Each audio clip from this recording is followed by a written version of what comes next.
Hello everybody, welcome to Learn to Love.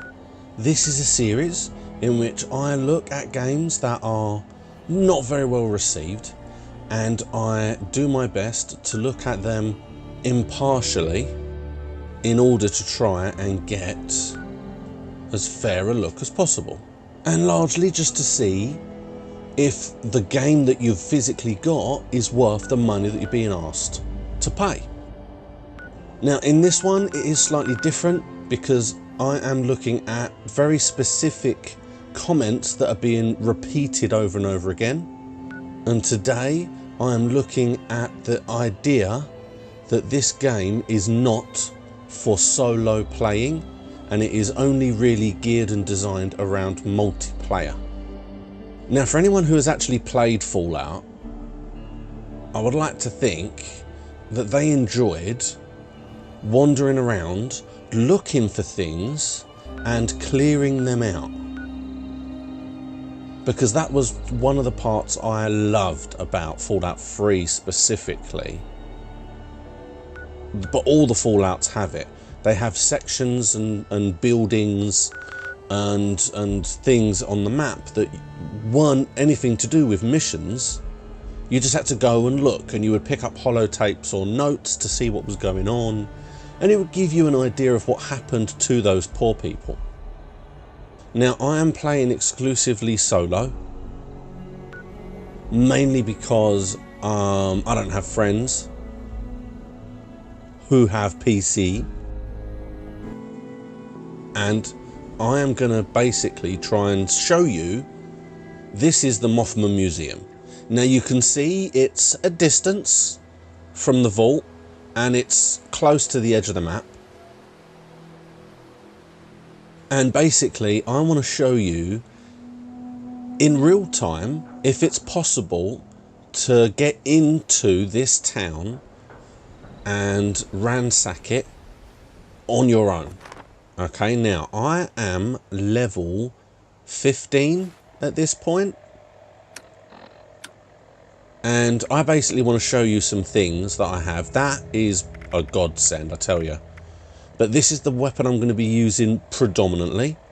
It is a slightly upgraded pipe pistol. Those are the original pipe pistols.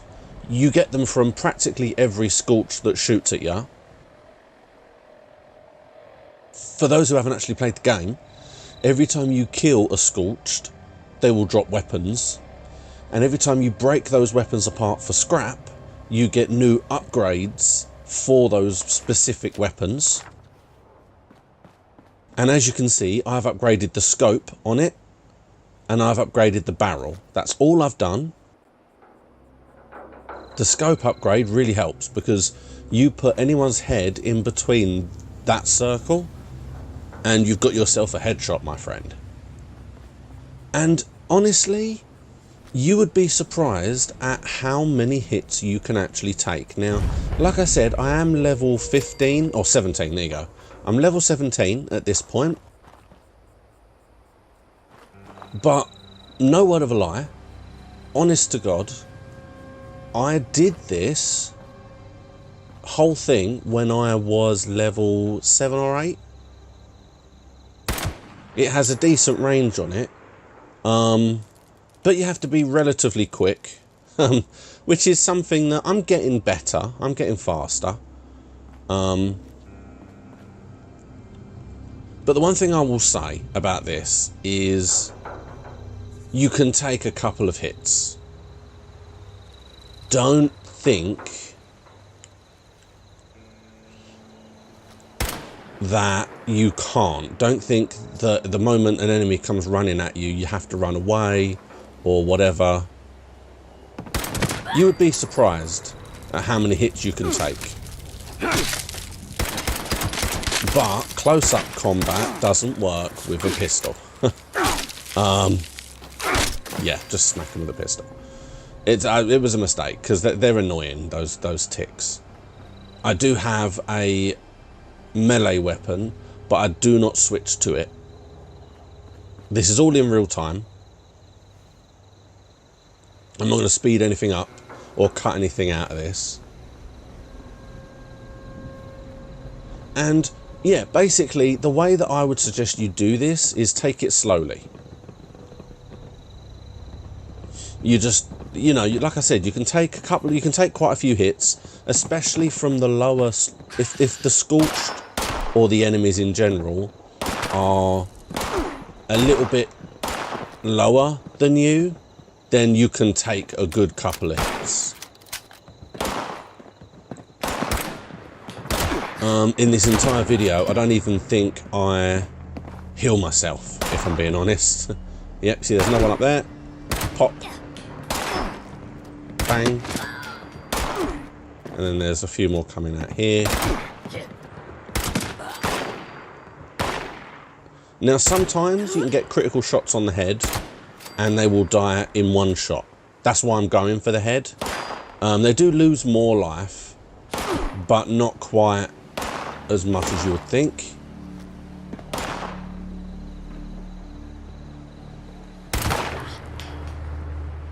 You know, if I hit them in the body, they lose half their life, and if I hit them in the head, they lose that much.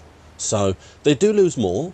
It is a better shot, and like I said, if I hit a critical, then it will kill them.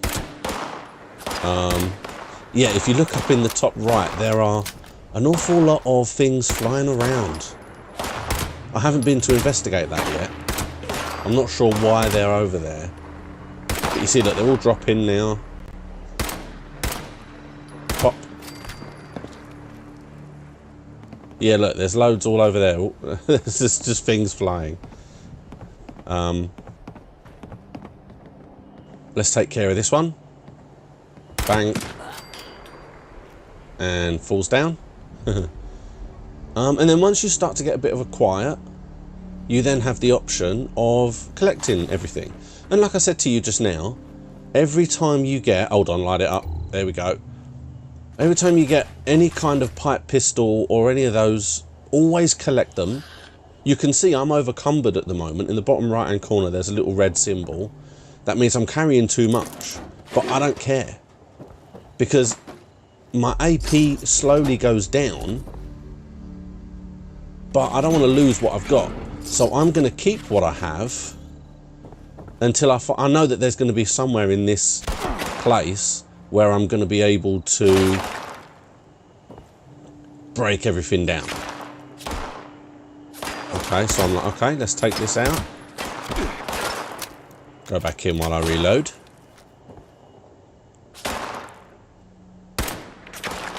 I'm gonna have a little check. I'm saying this to you guys now, it won't affect this video. I'm gonna have a little check because I was only around level 5 or 6 when I came through and did this the first time, and all my headshots killed them like immediately. But I had a different nose on my gun. So I'm wondering whether the nose I had increased critical hit chance or did limb damage or something. So I need to look that up, because yeah, I definitely it was easier for me when I was at a lower level, and that doesn't feel right, but yeah, so as you can see, I'm taking hits. I'm taking loads of hits. It doesn't matter. Just take your time and slowly aim. This guy annoys me, so I do switch to my sniper. Now, even the sniper rifle, look at this, baby. That is a one-hit kill. There's no messing around with my sniper, I tell you. I've upgraded that baby. Yeah, even the sniper rifle, you make from scratch. Now, some, but not many, of the Scorched, the higher level Scorched, rather than having pipe pistols, will have, I can't think of the name of them, like short, I think they're called short form hunting rifles. Now, most of the super mutants that I've come up against so far have the hunting rifles, short form hunting rifles. And the idea of those is, again, you get a load, You break them all apart, giving you extra bits and pieces, giving you extra schematics for you to upgrade them, and then you basically upgrade the short form hunting rifle to the sniper rifle by giving it a long barrel instead of a short barrel and a short or a medium sight. I have also changed the stock and support, so it looks like a true sniper rifle, and I am so happy with it. I'll tell you what, that sniper has truly saved my life quite a few times, because I was simply able to shoot people from a distance before they saw me, and that was like the biggest deal. So basically I'm just looking around to see if I can see any more enemies or anything to collect. Now, I know I've said I haven't actually done this yet. I haven't been in this town. I haven't got it as a landmark. So there might be people sitting there thinking, well, if he has, it's not on his map, he hasn't got it as a landmark, how did he say he did this at level whatever?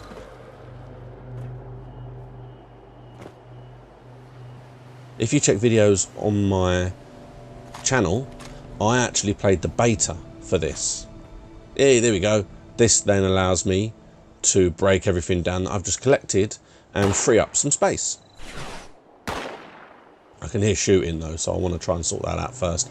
But then I realised, well, I can't really see anyone. There are still a few people in the town, but the town is mostly ours now. The worrying people are the people on the roofs, and I've just taken care of them all. So now there's going to be a few people around the ground, but as long as you've got a decent melee, then obviously it's nothing to worry about. And the melee weapons work exactly the same. Get one you like, break all the rest down, because they will give you upgrades for the one that you have. Alright, now this is the back door to the Mothman Museum. Now the front door requires picklock level 2, but for some reason the back door only requires level 1, level 0. There you go, 25 picklocks, that's always nice. And now we're in the Mothman Museum. Now in here I know there's a bench, so I can break all my stuff down in here instead. Duct tape is always good. Anything with adhesive in it, because you use adhesive quite a lot.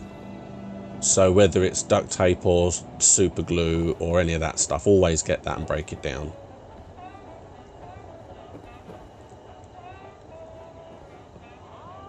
Loose screws, yay.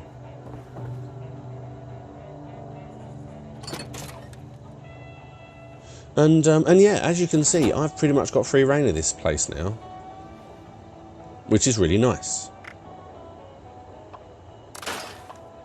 I'm going to show you some of my weapons while I'm here, just to kind of show you. So you see, binoculars are good because it lets you see from the distance.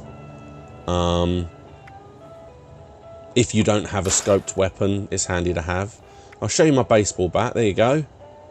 Look at that. Look at the state of that. It's a red bat, which is like rocketed, I think is the actual name for it. And there's my sniper. Now, that's the thing, look at that. Look at that sniper. That looks professional. I built that from basically one of those. You see, look, there you go. I am gaining new schematics for them. And that's how it works. You just break all these weapons down and you get new upgrades for the weapons that you have. Some of them you might not be able to do until you've upgraded one of your cards. But you see, there is the hunt. Oh, let's get rid of all the money.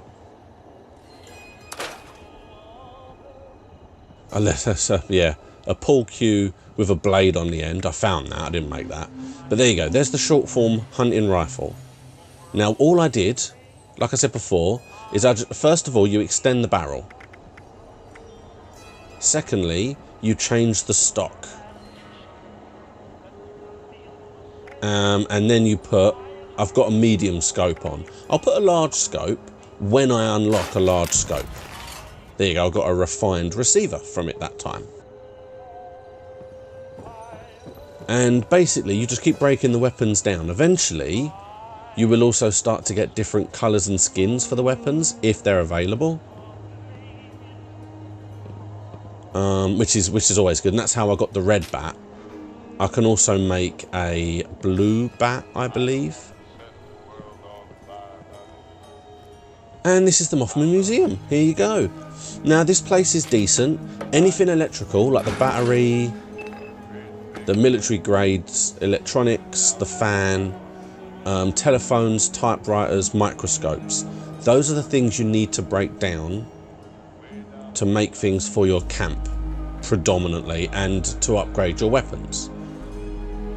And there's quite a few of them lying around here, so this is definitely a place for you to get a bit of a collection and then just break it all down upstairs. It's fantastic. But there you go. I mean, like I said, right now, there's the Mothman. There is a fantastic statue, but I've seen the real Mothman. I met him. I did. I met the real Mothman, and he looks nothing like that. Always make sure you look everywhere. But yeah, as you can see, I was more than able. Photography in this area is prohibited. I have taken a picture of myself under that picture, which is very funny. Which I will also fade in right here, just to show you that I can be a rebel and take photos where I'm not allowed.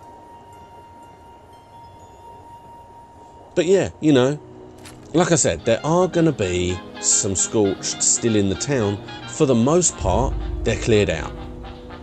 And I haven't even got to half health yet. So it's one of those where realistically you don't really have to worry too much about taking a good couple of hits. But I have to come back. This door requires a pick lock of 2.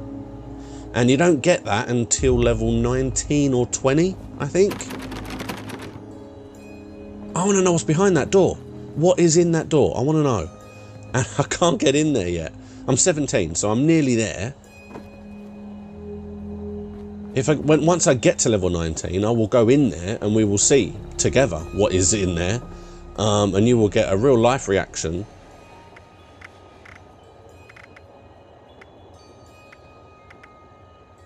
Now, it wasn't that bad. You can take a good couple of hits, especially if you put stim packs on your action bar, because then you can always just push. Well, I think stim packs is automatically on your action bar. I think it's minus. I think if you push minus on the keyboard, I don't know what it will be for a controller, but if you push minus on the keyboard, you will automatically take a stim pack. So if you're in the middle of fighting, that can be pretty handy.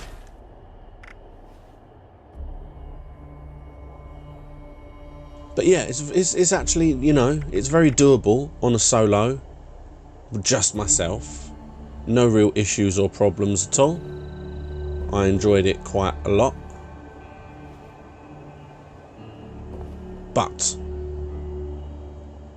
what I feel, if we are being honest, is you as a solo player have to be a couple of levels higher at least than the enemies that you're facing, depending on what the enemies are. Now, around this airport, you will get a mission really early on to help the responders.